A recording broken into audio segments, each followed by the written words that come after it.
Welcome to the Software Process and Measurement Cast number 855. I'm Tom Quigley, your host. Consider sailing on a lake. It's a great day. There's only a slight rolling swell to contend with. Because you're solely relaxed, you slip below and start a game of billiards with your mate. It's not too hard to time the rocking of the boat, but nothing is perfect. Then, out of nowhere, a thunderstorm! Boom! Who knows where the cue ball will land? How different is this example to any organizational transformation, or better yet, project or program you've been involved with? The SPaMCAST 856 features an essay on delivering in an unstable environment and why it's like playing billiards on a boat. The outcome is unpredictable. We also have a visit from Jon M Quigley. Jon brings his Alpha and Omega product development column to the podcast. In this installment, we talk about configuration management.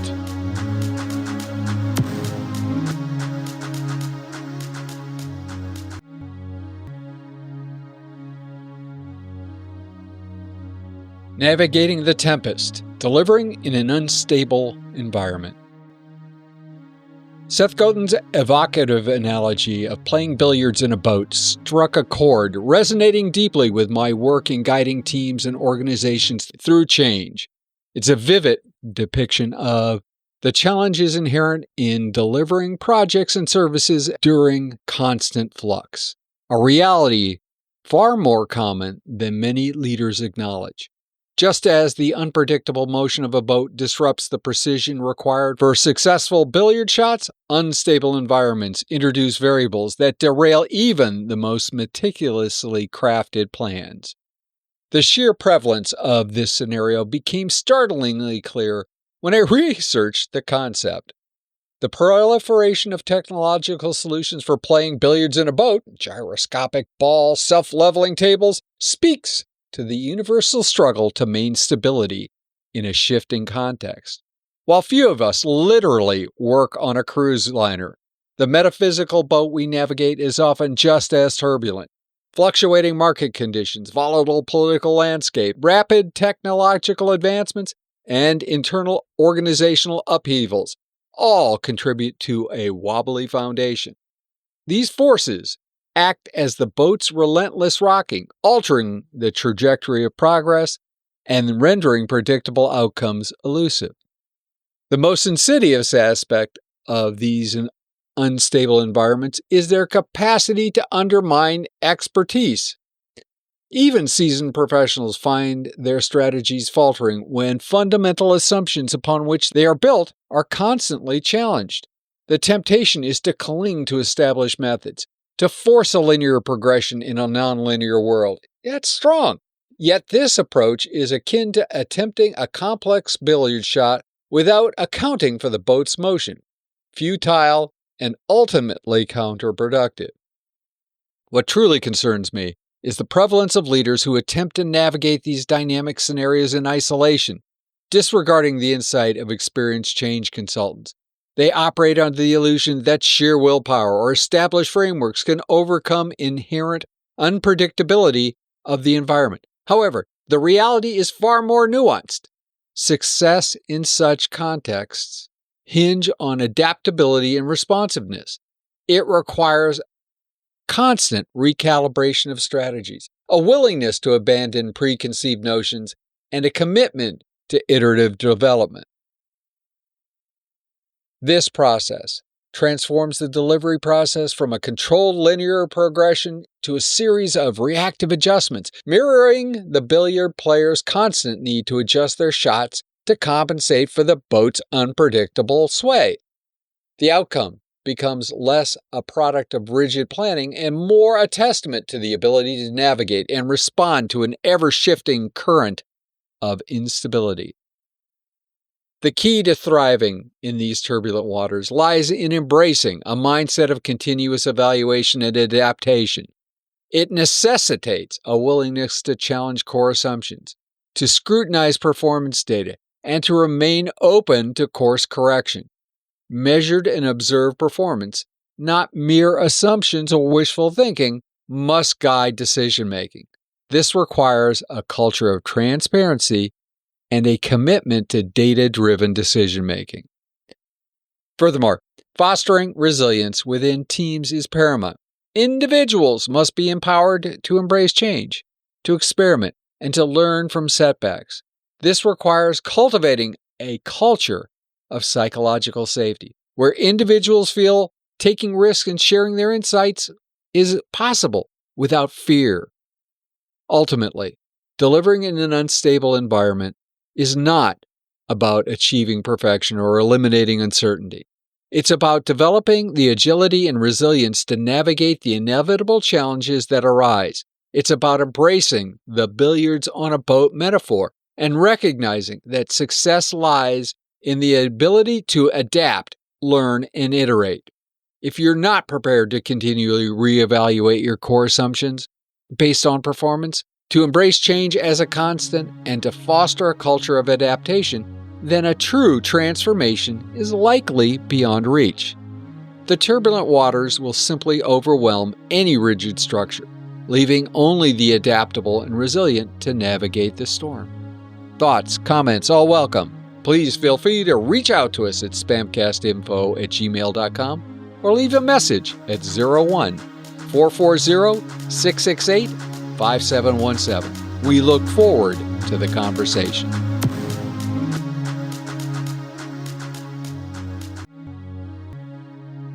Mastering Work Intake sponsors the Software Process and Measurement Cast. From ad-hoc to optimize, dive deep into work intake with this insightful book. Learn the gold standard and practical deviations, plus how to use flow metrics effectively. Understand the human element and align with Agile principles for better delivery. Perfect for executives, managers, and coaches. Links in the show notes to buy a copy. If you don't want to click the links, just go to J. Ross Publishing and look for Mastering Work Intake, or Amazon.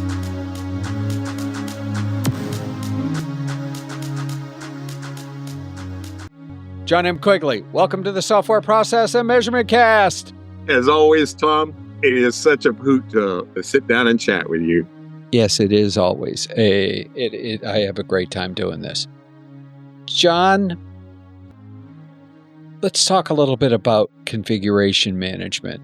And I think before we came on, you were telling me about a metaphor that you used recently. So why don't you walk us through that metaphor? And then I think we want to move this a little bit into the software world also, because I have a suspicion. Okay, I don't have a suspicion. I know darn well that configuration management is one of those important things if you're doing anything. Yeah, exactly. Okay, so the thing is, there's a thought experiment called Theseus, which is Jason and the Argonauts ship, right? Are you reading Greek mythology again? Over n number of years that I will not blurt out. Yes.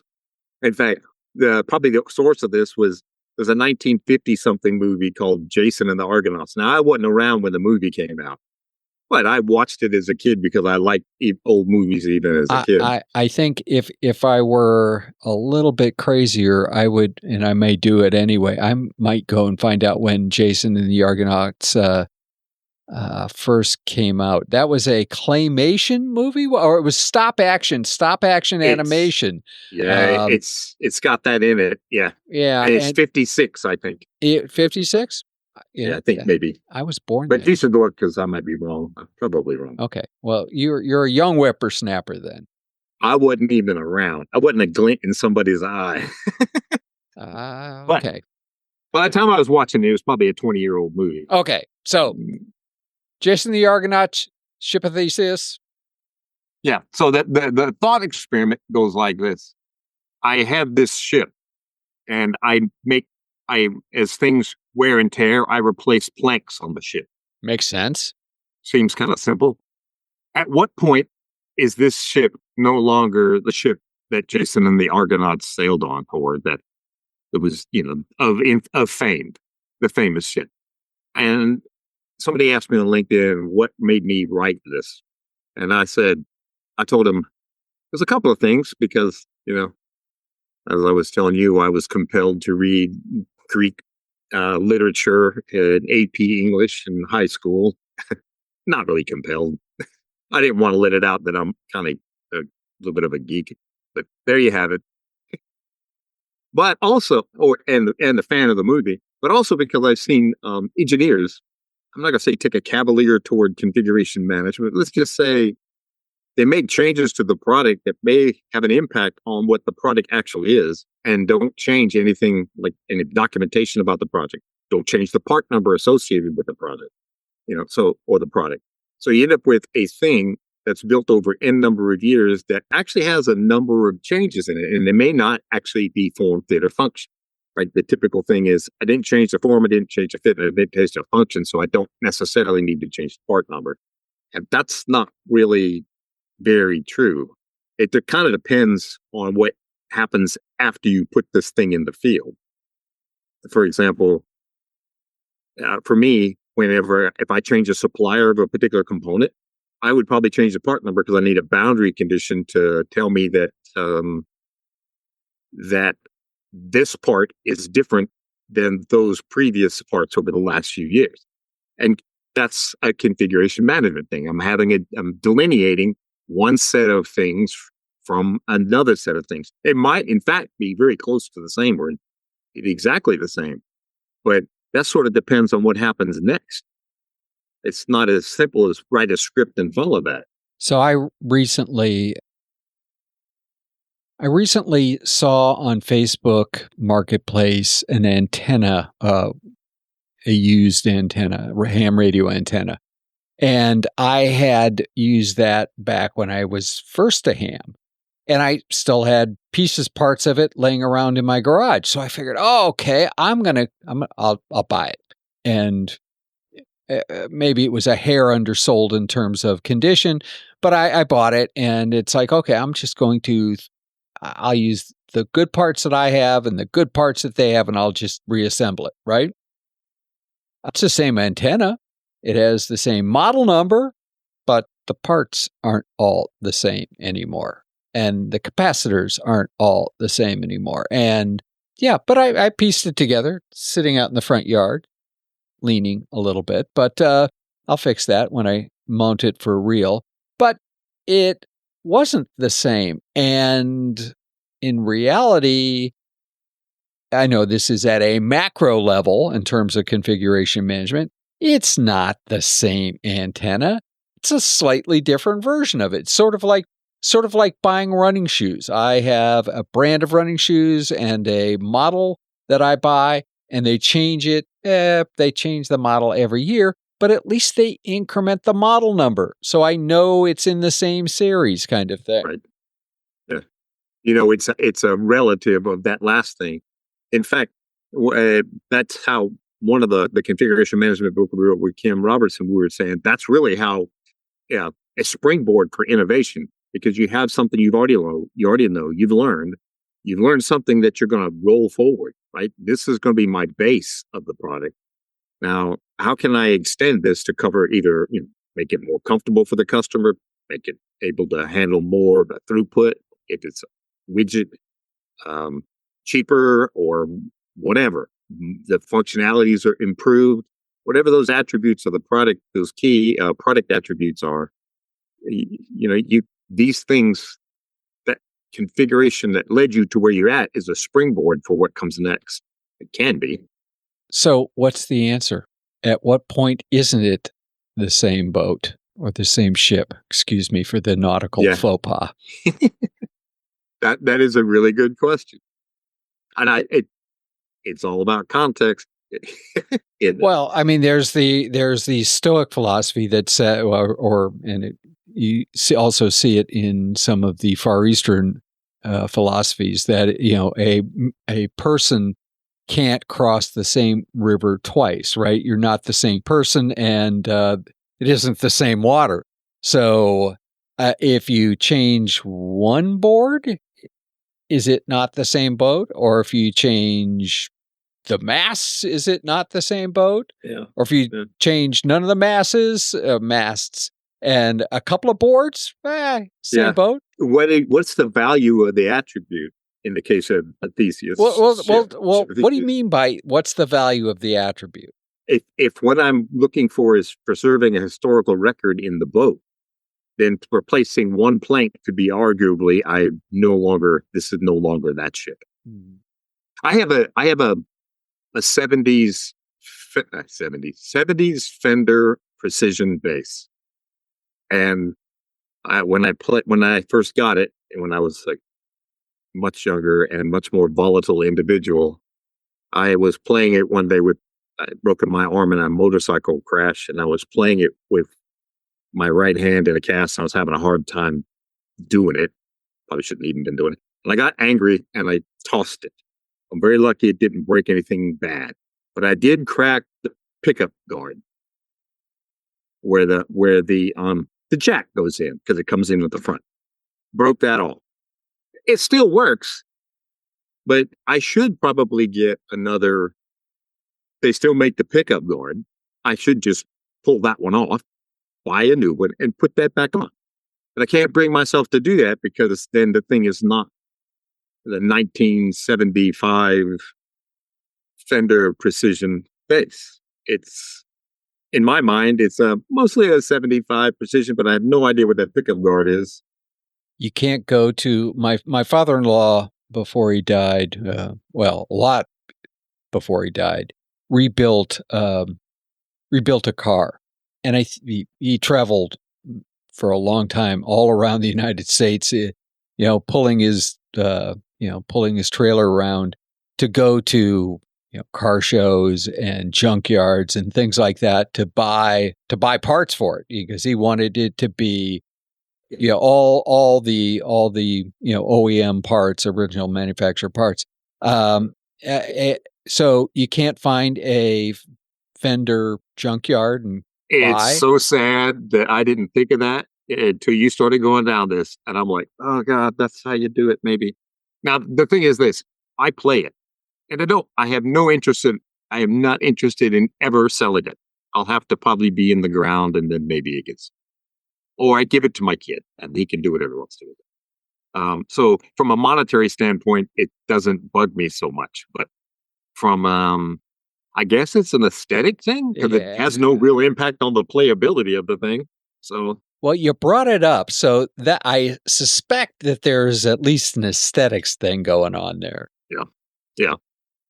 Even if the new ones look just like that, but they're brand new, I'll be like, that's really not good. Yeah. Well, you'll know. Yes, I'll know. So, and maybe the part number somewhere stamped on it will be different. Yes, exactly. And somebody will say, I thought you said this was 100% original.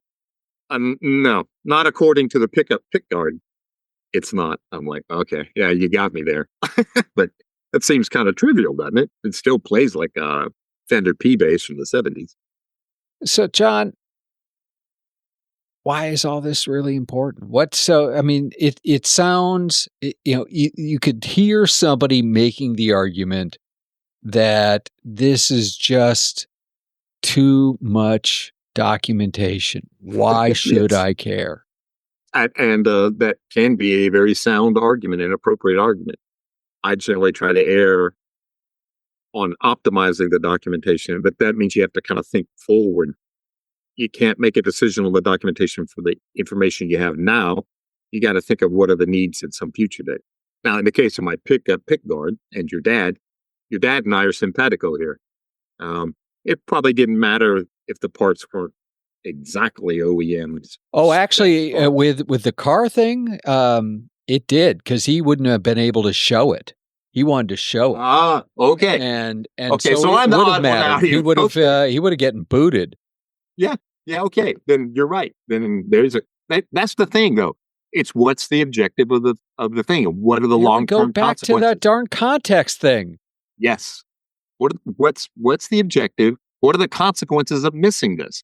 For example, if I'm an OEM and I'm building parts and I have a manufacturing line make a change, my supplier made a change in the manufacturing line, I just keep producing the parts. But now there's a field failure that I can't trace by some kind of goofy date code or red level, then I have to assume that the whole population of parts has got a problem. I have no idea where to trace the originating precipitating action. If there's some if it's something to do with the manufacturing or the design, I'm going to have a hard time telling. So for something like that, I would err on, you know what, we're going to bump the part number so I can trace this as a boundary condition.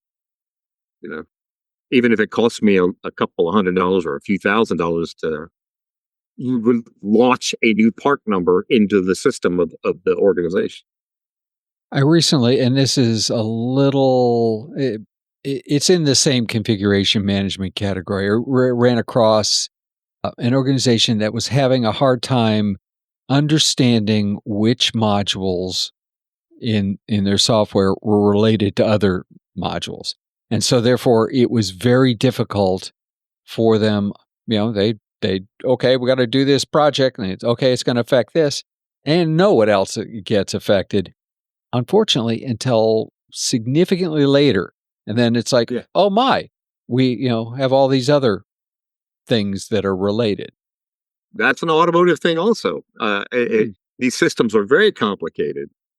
And so if I'm testing a subassembly and I see a failure in that subassembly, and somebody asks me to evaluate what does this lack of performance or this failure on this subassembly mean? Well, unless you know the context of the whole vehicle and how that ripples into the rest of the systems on the vehicle, you can't really answer that. Is this a mild inconvenience? Well, you may not be able to answer that. Is this a mild inconvenience or is this a hazard? It's the same sort of thing. Without knowing how the parts are interconnected, you don't know the consequences of a change to one part on the depending parts and the system at large. So now we're getting to actual tangible. Hey, if we don't have some form of configuration management, we don't know relationships, things like that, value is decremented. Yeah, if you're lucky, it's minorly decremented and you can kind of fix that. But if you're not lucky, you've just made something that works to not work anymore. And if you haven't adequately tested it before it goes out, then that's where you find it.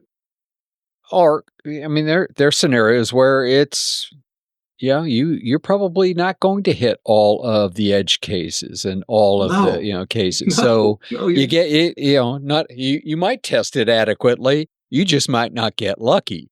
Yeah, that's the other thing. That is exactly right. It's not possible to exhaustively test unless this thing is very trivial, and most things today are not that kind of trivial. Have you? I mean, both of us have been in the test world at one point in our careers. When was the last time you actually ran across something that was totally testable? That wasn't just a one-line code in one-line change in something. That would be that may be never. I don't know. In general, you develop some kind of test philosophy. You should develop some kind of test philosophy, knowing that the chances of you covering everything are slim and none. And as my Irish friends used to tell me, slim as dead.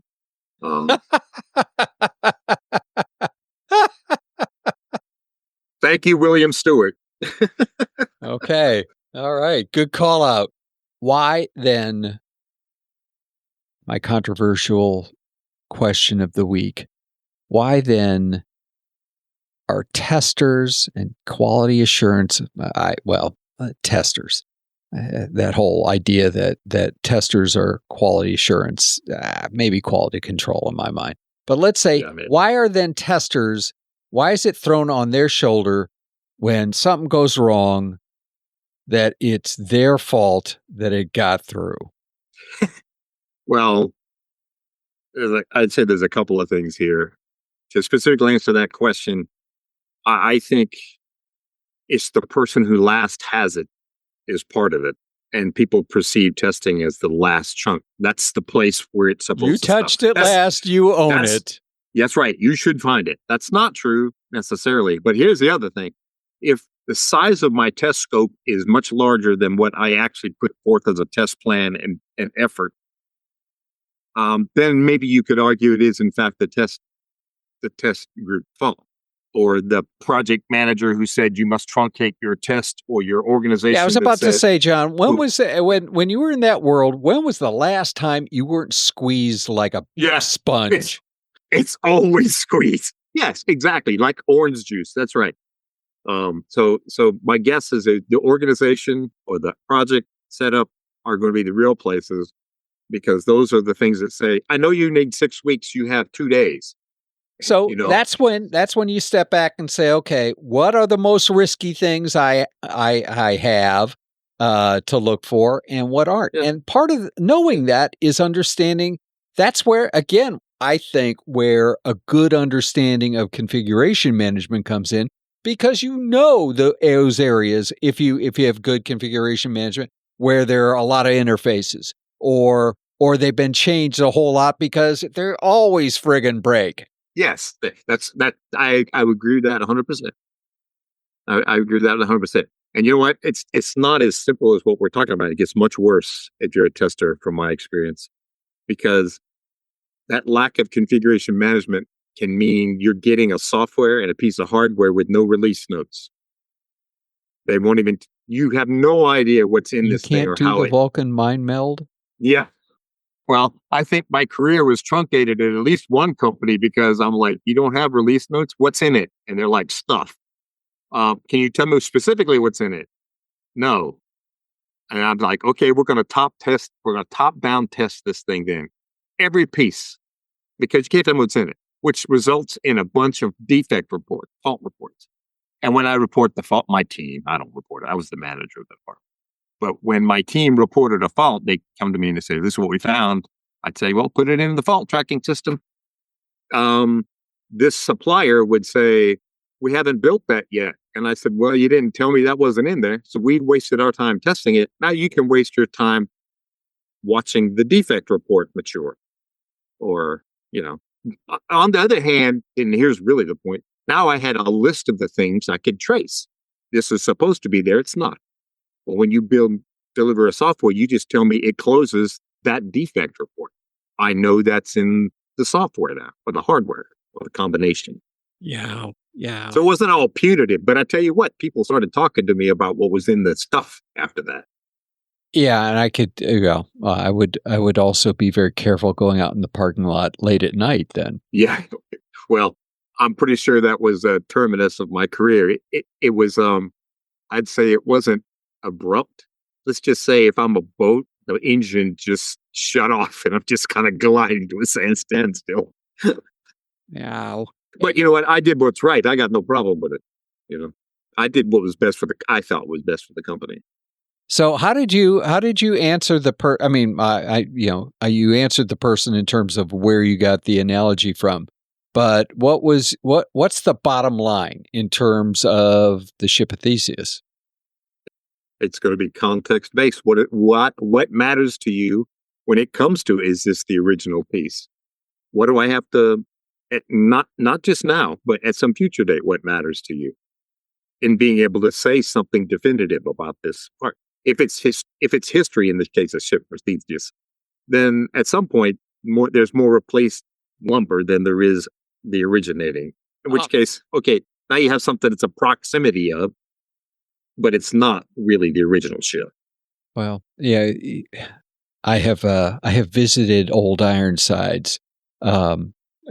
Great ship, but the reality is that's all been replaced. Yeah. It is a replica at this point, even though it's, they've replaced all of the bones sooner or later.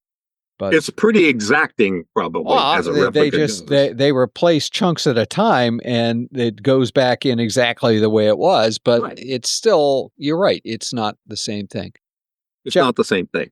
I have been by that ship a couple of times, by the way. I haven't been on it, which would be really cool, but I've been past it. I did see it. You can buy tickets. I was working, so. I was at a conference, and lucky you. Yeah, well, there That's you go. How you roll. That's right. Okay. Yeah, I think that was one where we were a vendor, and so we had the vendor booth, and one of my colleagues lost all of the, that's back when you had cards and people threw cards in a bowl to get a little prize, and they lost all of the cards, so we had nothing from all of our marketing. It doesn't matter because, to be honest with you, and again, one of those things people don't readily talk about. I don't think we ever, we might have made out of all of the conferences we were vendors at. I don't think we made more than 1 or 2 sales out of being a vendor. It was more awareness. Sitting next to somebody while you're at the conference, going to the conference, I think I made more sales that way. Yeah. But I don't know. I don't do that anymore. I'm not a booth boy anymore. I did some engineering support, new entry of a product back in the day. I spent some time with the sales guys that were doing the booth. Yeah. And I must tell you, I absolutely did not like it. As at a time, I'm a little more outgoing than I was in those days. I was much more of an introvert. And so you have to talk to a lot of people. I can do it now. In fact, it's fun. But back in those days, I would rather have been sitting behind a computer writing code or designing some embedded hardware or something. And the time on your feet, I'm just like, this is not my jam. I'm okay running or hiking or something like that, but just standing here is awful. It was a bit of a pain. Albeit, it is interesting that over time, I mean, I probably was painfully shy when I first started doing that. And I don't think I would have any significant qualms at this point, other than the fact that it would be a pain in the butt to stand up for 13, 14 hours. Yeah. And come on, the rubber chicken? I'm all in there for the rubber chicken part. Lunch. Yeah, rubber chicken. Yeah. But the standing for god awful number of hours. Yeah. You know what? It's those. I was just thinking about that. In fact, I had a conversation with an engineer I worked with. Oh, God, it's 30 years ago. More than 30 years ago, I worked with him. I still work on and off with him. And I was just telling him, I said, you know what? We are where we are because of all those experiences. I'm pretty sure I'd still be that introvert if it wasn't that time over there doing that other stuff. My wife and I have had that conversation multiple times. It's, every once in a while you get in these conversations with people and they say, well, what would you not do? And it's like, I'm happy with what I am today. I would not do anything because I don't know what the outcome would be. Yeah. Specifically, most big companies, you get out, this is the one thing you do. I was telling him, we start off at small companies, and when you work at a small company, you're everything from the guy who's writing the software and designing the hardware to putting those two pieces together and run the development test. You might even be part of the test suite. For sure, you're part of the test suite. You might even be the person going out there and putting it in the field and helping with the manufacturing line setup. So I played the sales engineer role more than once in my career so far. So. Yeah, I've done it maybe 2 times, maybe 3. It is fun to be able to have multiple roles. Jon, if somebody wanted to continue the configuration management conversation, how would they go about doing that? Or the conversation about sitting in a booth, Yeah. Oh, that one. Yeah, we can talk about that. Although I don't have a lot of experience, it's just awful ones. The guys were great, man. But I'm like, how do you guys do this every week? It's beyond me. You can reach out to me on LinkedIn, Jon Quigley, or you can send me an email, jon.quigley@valuetransform.com. Follow Value Transform on LinkedIn. Those are a host of ways you can connect with me. We can talk about product development topics, not just CM, but testing, because that's another thing that's near and dear to my heart. Just product development in general. I think we mentioned that testing thing again today. So yeah, it creeps into everything. It's like gears. That's one of the key gears. Take that out and you're not going to get much. I've had friends tell me that it's more like sand. It just sort of gets in all the gears. But I think they were the ones who were trying to just say, well, yeah, we'll put it into production and we'll figure out if it works. Yeah. Testers or obstructionists, that is until you launch something and it turns out to be a turd. Then it's their fault, as we've said today. Then it's the obstructionist testers who didn't do anything because you didn't let them. There we go. Jon, fabulous conversation today. Thank you, Tom. I enjoyed it for sure.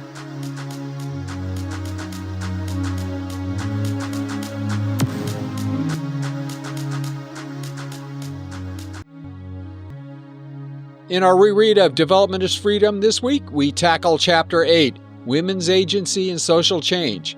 Paraphrasing Wikipedia, to make it a little less technical, The definition of agency is a person's ability to initiate and control their actions and the feeling they have of being in charge of their own actions. The concept of agency is important in all human endeavors, not just economic and social development. Links in the show notes to this week's and all previous weeks in our reread of Development is Freedom. In the Software Process and Measurement Cast number 857, we'll feature our interview with Andy Hilliard, CEO of Accelerance and the author of Synergia. We talked about the future of software development and how global teams fit into the current geopolitical perspective. Nothing light and frothy in this week's discussion. If process improvement is a never-ending journey, why do so many people ask, are we there yet?